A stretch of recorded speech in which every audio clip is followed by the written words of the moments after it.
Welcome to this week's edition of Outdoors Online, a weekly webcast produced by the North Dakota Game and Fish Department. I'm your host, Tom Jensen. For the second time in 6 years, North Dakota is going to have a pronghorn season in 2015. My guest this week is Bruce Stillings. Bruce is a big game supervisor for Game and Fish. He's actually in charge of the pronghorn program. Bruce, I guess the announcement that there is going to be a limited season this year, albeit a limited season, is still good news. Yeah, we're providing hunting opportunities again, and we're going to open up a couple more units. We've got a couple units that are doing well. We've got enough animals that we can provide some harvest.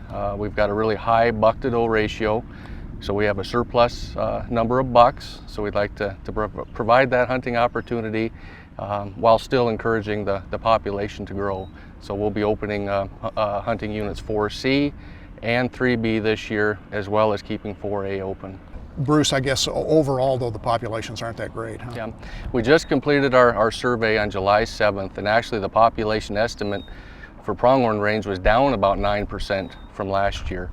And the main reason for this is reduced fawn production this year. Our fawn to doe ratio was about 52 fawns per 100 does, well below last year and well below the long-term average. So not bringing those fawns into the population was the reason we didn't see that increase in the population that we were hoping and expecting to see. We did not have a season from 2009 to last year, 2014. Let's explain to the viewers why we didn't have a season in those particular years. Right.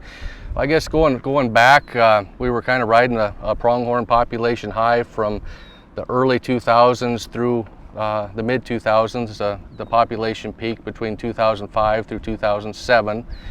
And then we had the return of winter in 2008, 2009, and then once again in 2010. So it was very hard on our pronghorn population, hard on all our big game across the state. So levels dropped to a level that didn't support a harvest. So we've closed the season for 4 years, trying to do what we can to encourage that population to grow. And now we're starting to make some turns to see pronghorn increasing and allowing some hunting opportunities in at least a few of our southwestern units. Is there a benchmark number, a population number that you use to determine that we could have a season last year and this year? Right. Yeah, we have population objectives set up for each management region. For instance, down in the Bowman County management region, we'd like to see at least 1,500 to 2,500 animals within that area. Same with the southern Badlands, 1,500 to 2,500 and so on. Northern Badlands, that same population objective. So we'll aerial survey those survey units within the management region and then determine the population estimate and see where we're at within that population objective, determine whether we'll have a season or not.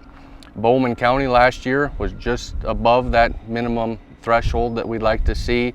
This year, just a few animals just below, but right near that 1,500 mark. So that's the criteria that we use to open up a unit.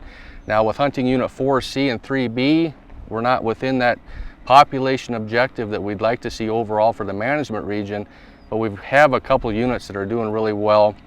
High buck-to-doe ratio, surplus number of bucks. We know we can't stockpile them. We're in the rebuilding phase, but we could also be in another severe winter and starting from ground zero again. So we're going to open up those units, utilize those animals, and have 4C and 3B open as well this year. Obviously, you don't drive up and down the back roads and count each one by hand. How do you do these surveys? Right. Yeah, we have 4 airplanes, and we'll aerial survey. We completed just under 10,000 square miles from June 29th through July 7th.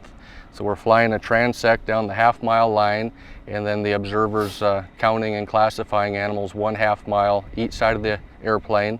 We fly north and south to minimize the effects of the sun.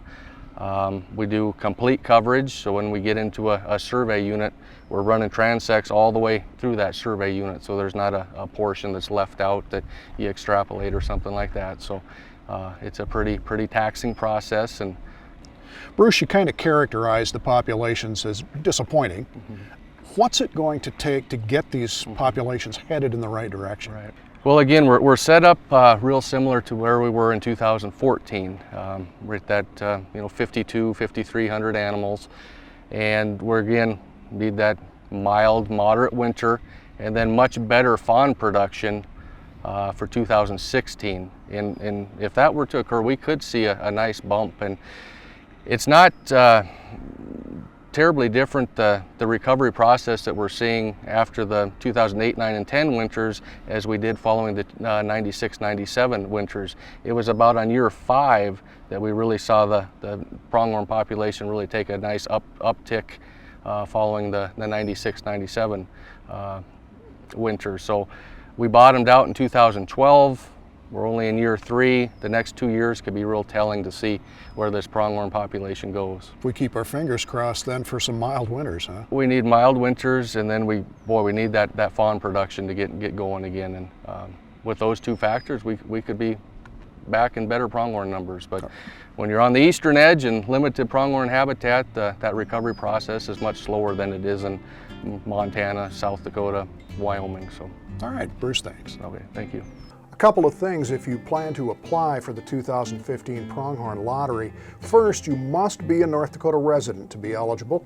Also remember, if you have accumulated points in the previous Pronghorn lotteries and choose not to apply this year, you will not lose your points.